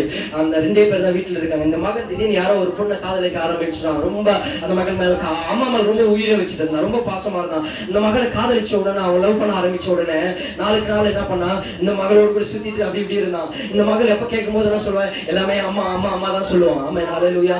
நிறைய நேரத்துல சில பிள்ளைகள் பாத்தீங்கன்னா ஆண்டவரை ஏற்றுக்கொள்ள முதல்ல ஆரம்பத்துல என்ன பாத்தீங்கன்னா, எது கேட்டாலும் என்ன சொல்லணும், உங்க லவர் யாருன்னு கேட்டா என்ன சொல்லுவாங்க தெரியுமா? நான் எல்லாம் சொல்லுவேன்னா தெரியுமா? சொல்லுவேன், ஜீசஸ். ஆமென், ஹல்லேலூயா. என்ன நேசிக்கிறவரே ஜீசஸ். யாரை லவ் பண்றேன்னா ஜீசஸ் லவ் பண்றேன். யாரை காதலிக்கிறேன்னா இயேசுவை காதலிக்கிறேன். இப்படிதான் சொல்லுவோம். வாலிப பிள்ளைகள் எல்லாம் ஆரம்ப நாட்களில ஆண்டவரை ஏற்கொள்ளும் போது அந்த பாசம், அந்த உற்சாகம், அந்த எல்லாம், அந்த இன்டியூசிட்டி, அந்த விசுவாசம், இதெல்லாம் என்ன இருக்குன்னா, அவங்க எப்ப பார்த்தாலும் இயேசு இயேசு இயேசு இயேசு தான் பைத்தியமா இருப்பாங்க. என்னம்மா இவ்வளவு பைத்தியமா இருக்குன்னு அப்பா அம்மா கேட்டாலும் இயேசு மேல பைத்தியமா இருக்கிறேன்னு. ஏன் இந்த பையன் அதே மாதிரி தான் அம்மா மேல ரொம்ப பைத்தியமா இருந்தான். இந்த பொண்ணை காதலிக்கிறவன கொஞ்சம் அம்மாவை மறக்க ஆரம்பிச்சான். திடீர்னு இந்த பொண்ணு எப்ப கேட்டாலும் இயேசு இயேசுன்னு சொல்லிட்டே இருக்கும். நீ யாரை நேசிக்கிற? இயேசுவை நேசிக்கிறேன். அது மாதிரி சொல்ற மாதிரி இந்த பொண்ணு கேட்க அவனை, நீ யாரு ரொம்ப அதிகமா நேசிக்கிறேன்? அம்மா நேசிக்கிறேன். அம்மா நேசிக்கிறவன ஒரு நாள் கடைசியா கேக்குது, அதிகமா என்ன நேசிக்கிறோம்? அம்மா நேசிக்கிறேன். யாருக்கு ஃபர்ஸ்ட் ப்ரெஃபரன்ஸ் கொடுப்பேன்? 2 பேருமே நேசிக்கிறேன்னு சொன்னான். நிறைய நேரத்துல நம்ம சொல்லுவோங்களா, வாலிப பசங்களுக்கு பிரச்சனை வரும். யார் அதிகமா நேசிக்கிறேன்னு கேட்டா, காதலனும் காதலியை கேட்டா என்ன சொல்லுவான், நான் உன்னதான் அதிகமா நேசிக்கிறேன், அவங்க 2 பேரும் ஒன்னாதான் நேசிக்கிறோம், கரெக்டா சொல்லு எனக்கு அப்படின்னு கேட்கும்போது வேற வழி இல்லை. அம்மா நேசிக்கிறேன், அந்த பொண்ணு என்ன பண்ணுவோம், கழட்டி விட்டு போயிடும். நிறைய பிள்ளைகள் என்ன பண்ணா, கழட்டி விட்டு போயிடுவாங்கன்றதுனால என்ன பண்ணுவோம், இல்ல உன்னதான் நேசிக்கிறேன்னு சொல்லிட்டான். உடனே சொல்லிச்சு, உன்னதான் என்னதான் அதிகமா நேசிக்கிறேன், அம்மாவை காட்டிலனா நீ எனக்கு ஒண்ணு பண்ணணும், உங்க அம்மாவுடைய இதயம் எனக்கு வேணும், அம்மாவுடைய இதயம் எனக்கு வேணும் என்று அந்த பொண்ணு கேட்ட உடனே இவன் அப்படியே கலங்கி நிற்கான். வேற வழியில சத்தியம் பண்ணி கொடுத்துட்டான். அந்த பொண்ணு நேசிக்கிறது ஒண்ணுன்றதுனால என்ன பண்ணான், நேரா போயிட்டாங்க. அம்மாவை கொன்றதானே இதயம் வரும், சாகடிச்சாங்க இதயம் வரும். அம்மாவை சாகடிச்சுட்டு அந்த இதயத்தை கட் பண்ணி எடுத்துக்கிட்டு அவன் வருகிறான். இப்படி வந்து அந்த இதயத்தை எடுத்துட்டு இந்த வாசற்படி ஒரு தாண்ட போது திடீர்னு தடுக்கி கீழே விழுறான். கீழே விழுறான். அந்த இதயம் போய் கீழே விழுந்த உடனே அந்த இதயம் சத்தம் பேசுது, மகனே பார்த்து போ. இதயம் என்ன சொல்லிச்சு? அந்த இதயத்தை கொன்னது யாரு? பையன். கொண்டு அந்த இதயத்தை எடுத்துட்டு போனான். ஆனா அந்த தாய் என்ன சொல்றாரு, மகனே பார்த்து கீழே விழுந்துடாதே. இதுதான் தாயின் அன்பு, இதுதான் இயேசு கிறிஸ்துவின் அன்பு, ஆண்டவருடைய அன்பு. ஹல்லேலூயா சொல்லுங்க, ஹல்லேலூயா. இதெல்லாம் ஆண்டவர் நேசிக்கிறார். நான் சொல்றேங்க, அந்த இதயத்தை அவன் கொன்று எடுத்துட்டு போயிட்டு ரொம்ப மனசாகப்பட்டான். இன்னைக்கு சொல்றேன், நிறைய வாலிபர்கள் இன்னைக்கு பாத்தீங்கன்னா இப்படிதான். என்ன நிலைய தெரியுமா, இன்னைக்கு நிறைய பேர் அவங்க வேற காதலிக்கும் போது, ஆண் பெண்ணை காதலிக்கும் போது, பெண்கள் ஆண்களை காதலிக்கும் போது என்ன நடக்குதுன்னா, இயேசுவை மறந்துட்டு அப்பா அம்மாவை மறந்துட்டு என்ன பண்ணுவாங்கன்னா, அவங்க என்ன பண்ணா, சாகடிச்சுட்டு அந்த இருதயத்தை கொண்டு போனா. இன்னைக்கு நிறைய பேர் என்ன பண்றோம், சாகடிக்காம அந்த இதயத்தை உடைக்கிறாங்க. கரெக்டா? ஆமென், ஹல்லேலூயா. இன்னைக்கு வாலிப சகோதரி சரி, வாலிப சகோதரன் சரி, சாகடிக்காம அவனுடைய தாய் தந்தையுடைய இதயத்தை உடைத்துக் கொண்டிருக்கிறார்கள். கடவுளையும் வேதனைப்படுத்திக் கொண்டிருக்கிறார்கள். தேவனுடைய இதயத்தையும் சுக்குநூறாக்கி கொண்டிருக்கிறார்கள். அவர்கள் நொறுக்கி கொண்டிருக்கிறார்கள். இன்னைக்கு அந்த காலமே உங்களை பார்த்து சொல்றேன், இந்த அன்பெல்லாம் உங்களுக்கு நிறைவான இருக்காது. ஆமென், ஹல்லேலூயா. சொல்லி இந்த அன்பெல்லாம் உங்களுக்கு நிறைவா இருக்கிறது. ஆண்டவருக்கு காத்துருங்க. இதை விட சூப்பரான ஆள் ஆண்டவர் கொடுப்பாரு. ஆமென், ஹல்லேலூயா. இதை விட சூப்பரான பெண் ஆண்டவர் கொடுப்பாரு. கொடுப்பாரு, அழகா கொடுப்பாரு, அந்த குடும்பம் அழகா இருக்கும். நீ இன்னைக்கு நிறைய பேர் நான் யோசிக்கும் போது சில காரியங்களை யோசிச்சேன், அதுதான் உண்மை நினைக்கிறேன். சிலர் இன்னைக்கு லவ் பசங்களெல்லாம் இப்ப சிலர் கேட்டு பாருங்க, லவ் பிடிக்காதுன்னு. இன்னைக்கு பலருக்கும் பிடிக்கும், லவ் தெரியாதே இருக்காது. 10 வயசு கேட்டாலும் லவ் தெரியும். ஒரு ஆமென் அல்லேலூயா. 10 வயசு பசங்க கேட்டாலும் லவ் தெரியும். எல்லாமே என்ன சொல்லுவாங்க, கொட்டையிலே மொத்தனதுன்றது எதை சொல்லுவாங்க, ஒரு பழமொழி. அது மாதிரி எல்லாம் திஞ்சிலே மொத்தனதுன்ற மாதிரி எல்லாருக்குமே தெரியும். ஏன்னா தெரியாதெல்லாம் இருக்காது. 7-8 வயசு கேட்டு பாருங்க, அதுக்கெல்லாம் ஒரு லவ்னு தெரியணும். அப்படி இருக்கிற இந்த நிலையில தான் யோசிச்சேன். சிலர் என்ன பண்ணுவாங்கன்னா, எனக்கு லவ்வே பிடிக்காது, லவ்வே நான் பண்ண மாட்டேன்னு சொல்லுவாங்க. ஆனா அதுதான் முன்னாடி போய் பார்த்தா லவ் வேணான்னு பின்னாடி ரோல் உட்காந்து இருந்தது, லவ் வேணும்னு முன்னாடி ரோல் உட்காந்தது. சில வருஷங்களுக்கு சில நாட்களுக்கு பார்த்தா இது லவ் வேணும்னு உட்காந்து பின்னாடி இருக்கும், லவ் வேணான்னு இருந்துச்சு பார்த்தா அது பார்த்துதான் ரொம்ப முன்னாடி வந்து நிற்கும். பீச்சில் சுத்திட்டு இருக்கோம், அங்க இங்க சுத்திட்டு இருக்கோம், அப்பா அம்மா விட்டு இருக்கோம். நான் எங்க அப்பா அம்மான்னு சொன்னது அதெல்லாம் விட்டுட்டு சுத்திட்டு இருக்கோம். காரணம் என்னன்னு நைட்டு யோசிச்சேன். என்ன தெரியுமா, இந்த லவ் இறக்கத்தால வர லவ். ஆமென் அல்லேலூயா. அவனை பிடிச்சிக்க பார்த்த பரதேசி மாதிரி இருப்பான், அவன் பண்டார மாதிரி இருப்பான் அவன். ஆமென் அல்லேலூயா. அவன் தலை ஒரு கோலமா, முடி ஒரு கோலமா, அழகு ஒரு கோலமா, அகோரமா இருப்பான். அவனை பார்த்தாலே ஜீரணம் ஆகாது நமக்கு, அந்த ஒரு கோலத்துல இருப்பான். ஆனா பார்த்தா அவனாதான் எனக்கு, அவன் தான் உயிர், மற்றதெல்லாம் மசுறுன்ற மாதிரி, அவன் மற்றதெல்லாம் இதுன்ற மாதிரி அந்த ஒரு நிலையில இன்னைக்கு வாழ்ந்துட்டு தான் கடைசியா ஒண்ணும் இல்லாம நடு தெருவுல பிச்சை அடித்து திங்கடிக்கிற நிலையில இருக்குது. அல்லேலூயா சொல்லுங்க, அல்லேலூயா. அதெல்லாம் முன்னாடியே தெரிஞ்சது, நான் கொஞ்சம் உஷாரா பண்றேன்னு நினைக்கிறேன். ஆமென் அல்லேலூயா சொல்லுங்க, அல்லேலூயா. இப்பாவது கேட்குங்க, இப்பாவது பசங்க கேட்டு திருந்திக்கிங்க. சிலர் கேட்டாலும் அட்வைஸ் சொல்லுவாங்க, அதெல்லாம் ஒண்ணும் கிடையாதுன்னு. லவ் அனுபவத்தில் இருக்கணும் கேட்டீங்கன்னா அவங்க சொல்லுவாங்க, சத்து அதை மட்டும் பண்ற அவன் காலில் கூட விழுறேன்னு சொல்லுவாங்க. ஆமென் சொல்லுங்களேன், அல்லேலூயா. காலாவது விழுறேன், அதை மட்டும் அந்த தப்பு மட்டும் பண்றாத. பிச்சைக்காரனோட நீ கல்யாணம் பண்ணிக்க, குடும்பத்தில் சொல்றாங்களே அதை மட்டும் பண்றாதுன்னு சொல்லுவாங்க. இதை அப்புறம் தான் யோசிச்சுட்டு அந்த நேரம் இல்லை. ஏன்னா எப்படிமா அவங்ககிட்ட விழுந்து நம்ம கேட்போம், பார்த்தா வாமிட்டு வர மாதிரி இருக்கும் அந்த பொண்ணும் இல்லை அந்த பையனும். எப்படிமா அவங்ககிட்ட விழுந்து கேட்டான், அவன் எனக்காக கையை அறுத்துக்கிட்டான். ஆமென் அல்லேலூயா. எனக்காக சாப்பிடாம இருந்தான், எனக்காக மருந்து குடிச்சுட்டான், எலி மருந்து சாப்பிட்டான், செத்து போட்டு வச்சுட்டு நீ பாட்ட சைலண்டா போயிட்டுற, சோத்திரம் பண்ணிட்டு அவனுக்காக ஜெபம் பண்ணிட்டு ஆண்டவரே அந்த ஆத்மா எப்படியாவது பார்த்துன்னு சொல்லிட்டு போ. ஒரு ஆமென் அல்லேலூயா. இதனால இவன் என்ன பண்ணா, இந்த சிந்தட்டிக் சிம்டம் கிரியேட் பண்ணி என்ன பண்ணா, இது கையை அறுத்துக்குது, கால் அறுத்துக்குது, சாப்பிடாம இருக்குது, அப்படியே தாடி விட்டுட்டு ரொம்ப இது இருக்கிறதுனால இந்த அம்மாவுக்கு ஒரு இறக்கம் அவன் மேல உண்டாயிடுது. ஆமென் அல்லேலூயா. உண்டாயிட்ட உடனே அவன் பின்னாடி சுத்துறது. ஒரு ஆமென் அல்லேலூயா. உண்மை இல்லையா? அனுபவமா என்ன கேட்காதீங்க. திடீர்னு எனக்கு நைட்டு வந்து அந்த யோசனை இது. ஒரு ஆமென் அல்லேலூயா. நைட்டு என்ன ஜெபம் பண்ணும்போது ஆண்டவர் இதை கொடுத்தாரு. அதனால இன்னைக்கு நிறைய பேர் இன்னைக்கு அப்படிதான் விழுந்து போறாங்க. நான் சொல்றேங்க, நிறைய பெண்கள் இறக்கத்தால வர்ற அந்த காதல என்ன கடைசியா இருக்க வரைக்கும் அந்த மோதலா இருக்கும். 2 விஷயம் சொல்றேன்.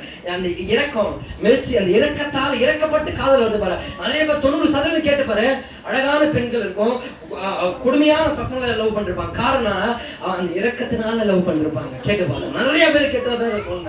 அப்ப இரக்கத்தால வருகிற அந்த காதல அவங்க இருக்கிற வரைக்கும் அந்த மோதல தான் இருக்கும். ஆமென் அல்லேலூயா. கல்யாணம் பண்ற வரைக்கும் தான் அது காதலா இருக்கும், கல்யாணம் பண்ண பிறகு அது மோதலா இருக்கும். அப்படி இல்லைன்னா சிலருக்கு என்னன்னா அது எப்படி நடக்கணும், அது இறப்பை தேடி தான் வரும், இறப்பை தேடி தான் போகும். ஆமென் அல்லேலூயா. ஒண்ணு மோதல் இருக்கும், இல்லைன்னா சாவுல இருக்கும். இது 2 தவிர வேற எதுவுமே இருக்காது. 101% ஏதோ ஒன்று சொல்லலாம், இவங்க நல்லா இருக்காங்க அவன் நல்லா இருக்கிறாங்கன்னு. நமக்கு நீங்க நிறைய ஊடகங்கள், நிறைய நியூஸ், நிறைய பேர் பாக்குறோம், எவ்வளவு பண்றோம், எவ்வளவு பேர் லவ் பண்ணி காதலிச்சு கல்யாணம் பண்றாங்கன்னா 4 வருஷம் 3 வருஷம் 5 வருஷம் அதுக்கு டைவர்ஸ் அது இதுன்னு போயிட்டு இருக்காங்க. அது கடைசி அன்னைக்கு வரைக்கும் தான் அவங்களுக்கு தெரியுங்க. இன்னைக்கு சொல்ற வாழ்க்கை ஒண்ணு வந்து மோதல்ல போய் முடியும், இல்ல வந்து சாவுல போய் முடியும். இன்னைக்கு உங்களை பார்த்து இந்த காலை வேளை சொல்ற, ஆண்டவரை நம்பி நீங்க ஆண்டவரை நேசித்து ஆண்டவர் சமூகத்தில் நீங்கள் காத்திருப்பீர்கள் என்றால் கர்த்தர் உங்கள் வாழ்க்கையில் நிச்சயமாக ஆண்டவர் அவருடைய அன்பு மாறாது. ஆமென் ஹல்லேலூயா. இந்த அன்பு மாறி போகும், நேரத்துக்கு தகுந்தால் போல இந்த அன்பு மாறும். ஏன்னா எப்போதனால மாற்றிருக்கோம். இன்னைக்கு கல்யாணம் பண்ற வரைக்கும் அந்த அன்பு வேற மாதிரி இருக்கும், கல்யாணம் ஆன பிறகு அந்த அன்பு வேற மாதிரி இருக்கும், குழந்தை பிறந்த பிறகு அந்த அன்பு வேற மாதிரி இருக்கும், மாறிட்டே இருக்கும்.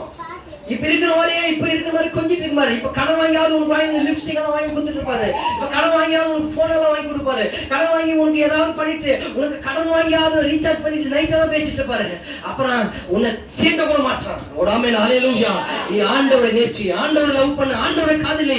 என் காதலன் இயேசு, என் தேவன், அவர் பரிசுத்தர். அவரை நம்பி நீ வாழ்ந்திருக்கும் போது உன் பிள்ளை, உன் தாயை நீ வெட்கப்படுத்த மாட்ட, அவன் இதயத்தை நீ வேதனைப்படுத்த மாட்ட, ஆண்டவருடைய இதயத்தை வேதனைப்படுத்த மாட்ட. கர்த்தர் உனக்கு அழகா அழகான மகனையோ அழகான மகளையோ கர்த்தர் உனக்கு கொடுப்பார். ஏற்ற துணையை கர்த்தர் உனக்கு கொடுப்பார். ஆமென், ஹல்லேலூயா. நான் சொன்ன அப்படிப்பட்ட காரியங்கள் ஈப்ரோல லாயல் லவ் ஆஃப் கவனன்ட், உடன்படிக்கையின் உண்மையான விசுவாசத்தின் அன்பு. நம்பர் 2, இரண்டாவது ஃபர்கிவ்னஸ், மன்னிப்பு. சங்கீதம் 32:1 சொல்லப்பட்டிருக்கிறது, எவனுடைய மீறுதல் மன்னிக்கப்பட்டதோ, எவனுடைய பாவம் மூடப்பட்டதோ அவன் பாக்கியவான். ஆண்டவர் உங்களை மன்னித்திருக்கிறார். இரக்கம், தேவனுடைய இரக்கம் உங்களுக்கு உண்டாச்சுன்னா முதல்ல ஆண்டவர் உங்களை நேசிப்பார். ஆமென், ஹல்லேலூயா. ஒருத்தர் மேல நம்ம என்ன கொஞ்சம் கவனிங்க, நல்லா கவனிங்க. ஒருத்தரை நீங்க மன்னிக்கிறீங்க, நிறைய பேர் மன்னிக்கிறீங்க. யாரை மன்னிப்பீங்க? யாரை மன்னிப்பீங்க சொல்லுங்க, யாரை மன்னிப்பீங்க? இப்போ ஒருத்தரை நான் அதிகமா மன்னிச்சுட்டே இருக்கிறேன்றதுனால அவரை நான் நேசிப்பேனா? ஒருத்தரை அதிகமா மன்னிக்கிறதுனால அவரை நேசிப்பேனா? இல்ல. யாரை நான் மன்னிப்பேன்? யாரை அதிகமா நேசிக்கிறனோ அவங்களதான் மன்னிப்பேன். அவன் பண்ண தப்பே தெரியாது. கரெக்டா நான் சொல்றது விளங்குறத புரியுதா? ஒருத்தரை மன்னிக்கிறதுனால அவங்க மேல லவ், அன்பு வந்துடாது நமக்கு. யாரை நான் நேசிக்கிறனோ அவங்க எவ்வளவு தப்பு பண்ணாலும் நான் மன்னிப்பேன். கரெக்டா புரியுதா? உன் பிள்ளைய நீ நேசிக்கிற, அதனால அவன் எவ்வளவு தப்பு பண்ணாலும் நீ மன்னிச்சிருவ. 3வது நீ மன்னிப்ப. அவங்க நேசிக்கிறதால மன்னிக்கிறியா? இல்ல. கரெக்டா? அப்ப நான் சொல்றேன், ஆண்டவர் உங்களை மன்னிக்கிறதுனால அவர் நேசிக்கல, அவர் உங்களை நேசிக்கிறதுனால உங்களை அவர் மன்னிக்கிறார். அவர் உங்களுக்காக ஜீவனை கொடுத்து உங்களை நேசிக்கிறதுனால உங்களுடைய பாவங்கள், உங்களுடைய அக்கிரமங்கள் எல்லாம் கர்த்தர் மன்னிக்கிறார். யாத்திராகமம் 34:7 சொல்லப்பட்டிருக்கிறது, 1000 தலைமுறைகளுக்கு இரக்கத்தை காக்கிற தேவன் அக்கிரமத்தையும் மீறுதலையும் பாவத்தையும் மன்னிக்கிறவர். 1000 தலைமுறைக்கு இரக்கமுள்ள தேவனா இருக்கிறார். அந்த இரக்கம் ஒண்ணு உன் குடும்பத்துல வந்துச்சுன்னா 1000 தலைமுறைங்க. உன் தலைமுறை, உன் பேர தலைமுறை, தலைமுறையா நம்ம ஆயா இருக்காங்களா, 3 தலைமுறை 4 தலைமுறை பார்த்துட்டாங்களா, இன்னும் 1000 தலைமுறைக்கும் ஆண்டோட இரக்கம் அவங்க சந்ததியில் இருக்கும். கிட்டத்தட்ட அந்த அம்மா இன்னைக்கு வயசு என்னமா இருக்கும்? உங்களுக்கு 75 இல்ல அதிகமா இருக்கும், ஜாஸ்தியா இருக்கும். ஆமென், ஹல்லேலூயா. கிட்ட பேர பிள்ளைகளை எடுத்துட்டாங்க, கொள்ளு பேர பிள்ளைகளை எடுத்துட்டாங்க, அப்புறம் எள்ளு பேர பிள்ளைகளை எடுத்துட்டாங்க. கரெக்டா? கொள்ளு எள்ளு கரெக்டா தான் நான் சொல்றேன். பேர பிள்ளைகளை எடுத்தாச்சு. அதுக்கடுத்து அவங்க கல்யாணம் பண்ணி அவங்க குழந்தை போயிட்டு கொள்ளு பேர பிள்ளைகளை எடுத்துட்டாங்க. கொள்ளு பேர பிள்ளைகள் அந்த மாதிரி கல்யாணம் பண்ணி விஜய்க்கு குழந்தை வந்திருக்கு. எள்ளு பேர பிள்ளை அதுதான். இத்தனை கிட்டத்தட்ட இப்ப ஒரு 3-4 சந்ததி பார்த்துட்டாங்க. கிட்டத்தட்ட 90 வயசு இருக்கும் உங்களுக்கு.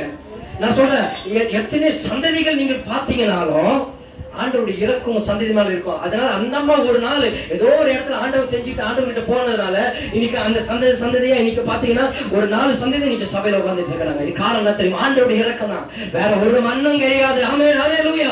இதுதான் 1000 தலைமுறைனா இதுதான் சந்ததி. நான் சொல்றேன், இன்னைக்கு ஒரு முறை நீ ஆண்டவரை ஏற்றுக்கொண்டு ஆண்டவர் ரட்சிக்கப்பட்டனா உன் பின்னாடி வர சந்ததியா அவர்கள் ஆண்டவர் பிள்ளைகளாய், அவர்கள் ஆசீர்வாதமாய் சந்தோஷமாய் கர்த்தருடைய பிள்ளைகளாய் இருப்பாங்க. ஆமென், ஹல்லேலூயா. நான் சொல்றேன், 1000 தலைமுறைகளுக்கு இரக்கத்தை காக்கிறவர், அக்கிரமத்தையும் மீறுதலையும் பாவத்தையும் அவர் மன்னிக்கிற தேவனா இருக்கிறார். அந்த அளவுக்கு அவங்க வயசானாலும் கரெக்டா ஒரு 1/2 மணி நேரம் முன்னாடி சபையில வந்து உட்காராங்க. அவங்களுக்கு பஸ் கிடையாது, என்ன ஒரு வண்டியும் கிடையாது. ஆனா அவங்க சொல்றாங்க, கேட்டா அது ஆச்சரியமா இருக்கு, நம்ப மாட்டீங்க. பஸ் எல்லாம் கிடையாது அந்த இடத்துல. ஏதோ ஜோமெண்ட் வந்து ரோட்ல நிற்பாங்க, ஏதாவது ஒரு பைக் வந்து கூப்பிட்டு வந்து விட்டுருவாங்க. ஆனா ஒரு வாரம் மிஸ் பண்ணல, 6:30 வந்துடுறாங்க. ஆனா அவங்க பொண்ணு பாரு, பக்கத்து வீட்டுல இருந்து வரத்துக்கு லேட்டா தான் வருவாங்க. தாயார் வந்து 6:30 வருவாங்க, இன்னமா கரெக்டா 7:05 7:10 தான் இவங்க வருவாங்க பக்கத்து வீட்டுல இருந்து. ஆனா அதான் நான் யோசிப்பேன், அவங்க எத்தனை மணிக்கு எழுந்து எவ்வளவு நேரம் வெயிட் பண்றாங்கன்னு நான் கேட்கல இது வரைக்கும். ஆனா 6:30 ஷார்ப்பா, என்ன மழை வெயிலான இருக்கட்டும், முதல்ல ஆள சபையில அவங்க தான் இருப்பாங்க. ஆமென், ஹல்லேலூயா. இன்னைக்குதான் வேற ஆள் மாத்தி வந்தாங்க. ஆமென், ஹல்லேலூயா. இதுதான் சொல்றேன், ஆண்டவர் அவங்க மேல வைத்திருக்கிற இரக்கம், அவங்க ஆண்டவர் மேல வைத்திருக்கிற அன்பு. அதனால இன்னைக்கு 4 சந்ததியை பார்த்துட்டாங்க அவங்க. சோத்திரம் நல்ல ஜோமான, இன்னும் ஒரு 2 சந்ததியை பார்க்கட்டும். ஆமென், ஹல்லேலூயா. சொல்லுங்க ஹல்லேலூயா. விஜய் பேர பிள்ளைகள் எல்லாம் கூட பார்க்கட்டும். ஆமென், சோத்திரம், ஹல்லேலூயா. சொல்லுங்க ஹல்லேலூயா.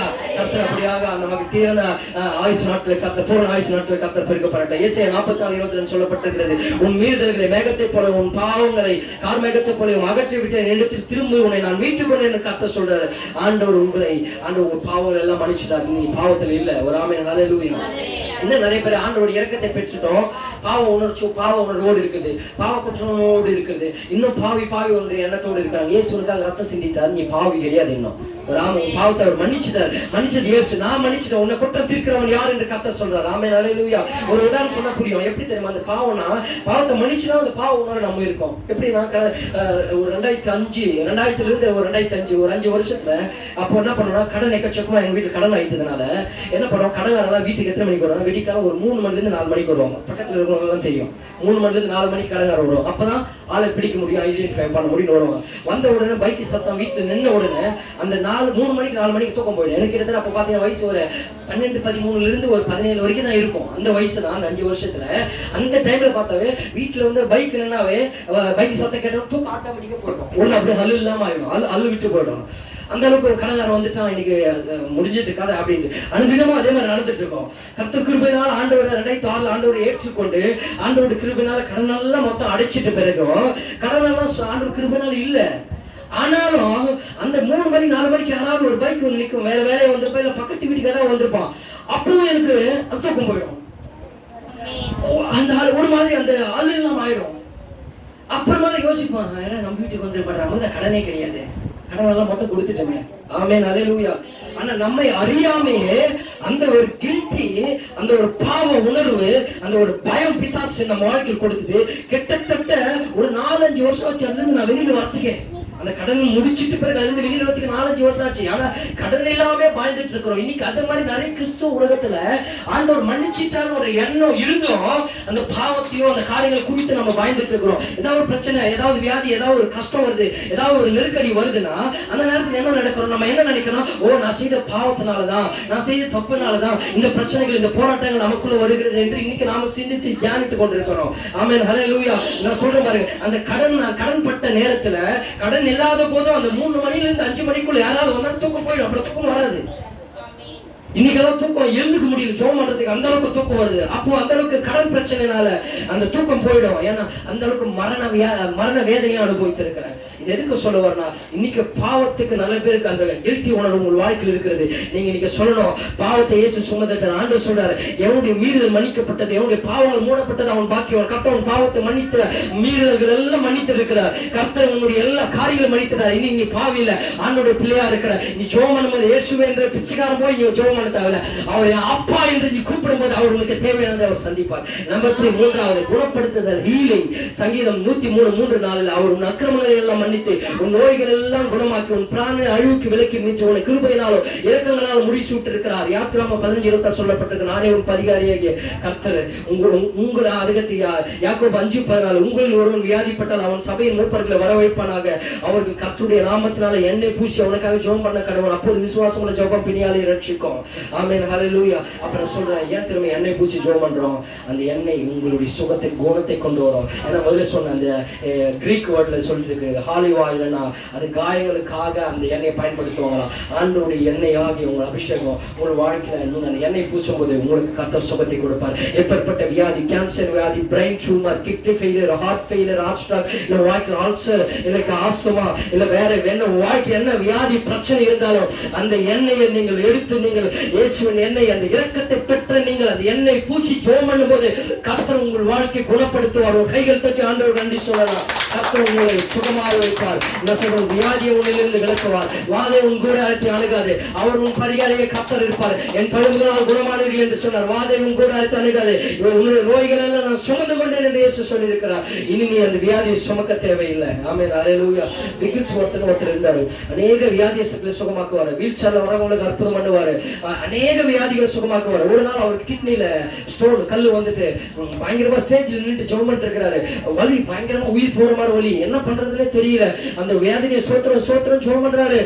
அந்த வலியினால வர ஜனங்களை ஜெபம் பண்ண முடியல. உடனே ஒரு அம்மா ஆயில் எடுத்துட்டு வந்து ஜெபம் பண்றதுக்காக உடனே அந்த ஆயில வாங்கிட்டு இங்கே நில்லுமான்னு சொல்லி அந்த ஸ்டேஜுக்கு பின்னாடி போயிட்டு அந்த ஆயில ஜெபம் பண்ணிட்டு அந்த ஆயில் மூடி உடைச்சு அந்த எண்ணெய் பூச்சி அந்த இடத்துல போட்டுட்டு கை வச்சு ஜெபம் பண்ணி இயேசுவின் நாமத்துல அந்த ஸ்டோனெல்லாம் உடைந்து போவதாக சொல்லி ஜெபம் பண்ணார் பாருங்க. எண்ணெய் பூசினவன ஒரு 2 நிமிஷத்துல அவருக்கு யூரின் வர ஆரம்பிச்சது. போய் அவர் யூரின் போறாரு, எல்லா கல்லெல்லாம் உடைச்சிட்டு கல்லுகள்லாம் அந்த யூரின்ல வர ஆரம்பிச்சது. அந்த 5 நிமிஷம் அவர் சுகமாயிட்டு திரும்ப வந்து ஸ்டேஜில் எல்லா ஜனங்களுக்காக ஜெபம் பண்ணார். இன்னைக்கு நான் சொல்றேன், அந்த எண்ணெய் உங்களை குணமாக்கும். இயேசுவினுடைய எண்ணெய் உங்களை குணமாக்கும், சுகமாக்கும். இயேசுவின் வார்த்தை உங்களை சுகமாக்கும், குணமாக்கும். இரக்கத்தை பெற்ற நீங்கள் இயேசுவின் எண்ணெயை நீங்கள் செபிக்கும் போது கர்த்தர் கர்த்தர் உங்களுடைய எல்லா வியாதி உடலிலிருந்து நீக்குவார். கர்த்தர் உங்களை சுகமாக்குவார். எழுந்து நின்று நான் ஜெபம் பண்ணி முடிக்கலாம். கர்த்தர் இன்னைக்கு கர்த்தருடைய இரக்கத்தை பெற்ற நீங்கள் பாக்கியவான்களாக இருக்கிற என் பாத்திரம் கர்த்தருடைய இரக்கத்தினால் நிரம்பி வழியும். ஆமென். அல்லேலூயா. என் பாத்திரம் இரக்கத்தினால் நிரம்பி வழியும். இன்னைக்கு ஆண்டவர் உங்களுக்கு